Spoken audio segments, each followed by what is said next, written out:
All right. So, to address the first question, what do you think is the most significant or most underlooked challenge to sustainability in your assigned city as related to the SDGs? So, after reviewing all of the SDGs, I did discover that poverty was something that was one of the most underlooked challenges to sustainability in Rome.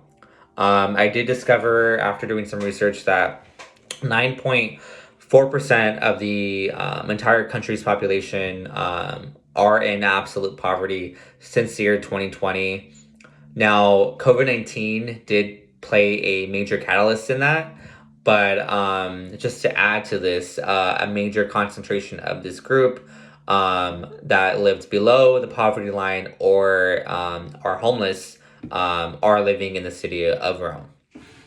And then just before I get to the second question, I wanted to provide sort of a breakdown of the measures that were implemented by the Italian government to alleviate a lot of the population's pop issues, especially when it came to poverty and homelessness. Um, so one of the first programs that the Italian government did was to provide an emergency income of anywhere between 400 and 800 euros. This did help alleviate somewhat, but I don't feel that it really sufficed anyone's financial responsibility at that time. And even until now, I'm sure it doesn't really provide much help.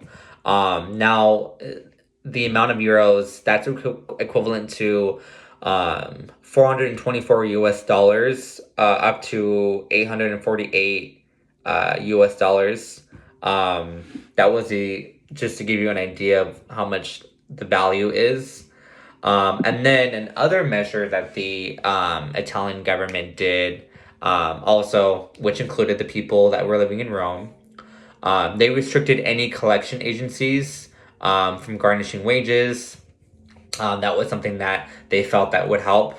And then another interesting incentive that I found was that they provided a tax credit. So anyone that was up from a single person household to a four or more person household, they were eligible to receive anywhere between 150 to 500 euros. But this was essentially more of a voucher. It only provided, uh, temporary accommodation for people that were on the verge of homelessness and lost their job. Um, this only paid for services offered by tourist accommodation companies. So, as you can see, a lot of these incentives offered by the Italian government for the people living in Rome did not really alleviate or mitigate the poverty issue that's going on there. Um, and then to answer the second question, what actions or strategies would be required to mitigate or prevent such challenges?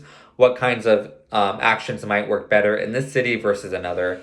I did come up with a few strategies to alleviate and mitigate the issue from becoming a even worse issue. The first thing that I thought was necessary was to allocate universal funding and make this eligible for all families and households, regardless of the dependency status. And then a second thing I felt was necessary was to create a form of universal income or a type of social safety net. This would not only allow people from falling into poverty, but it would also maintain a sustainable quality of life for people not only living in Rome, but the entire country of Italy.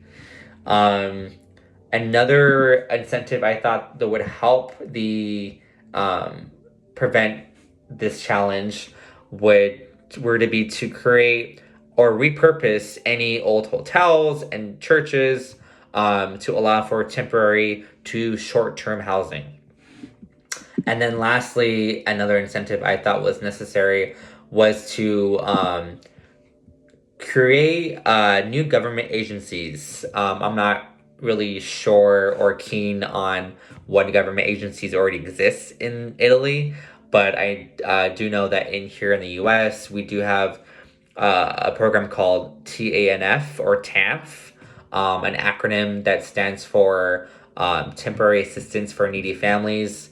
So essentially, this is a very essential safety net for people that are in need or on the verge of facing homelessness because it offers an array of benefits. So it offers things such as public transportation passes, food vouchers, and job training programs. It allows vouchers to pay for groceries, and it allows them to alleviate any financial burden that they may have at the time and fall into a deeper hole of poverty.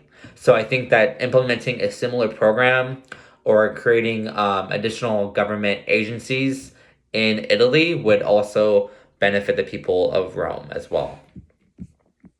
And then lastly, how would you assess, measure, and monitor the impact of your proposed actions and strategies?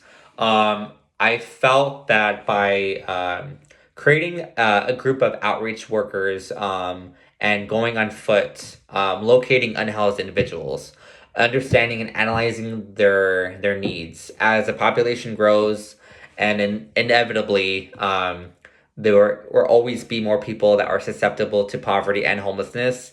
And by learning their new needs, it helps us make the existing programs that I proposed more efficient and more effective to not only sustain people that are unhoused, but to prevent new individuals from falling into poverty and homelessness. I believe that this data that is gathered is very essential to help not only the government prioritize their aid where it's most needed in the country or in some parts of the city of Rome, but it's ultimately a step forward to meet their goal of ending poverty and creating a sustainable environment.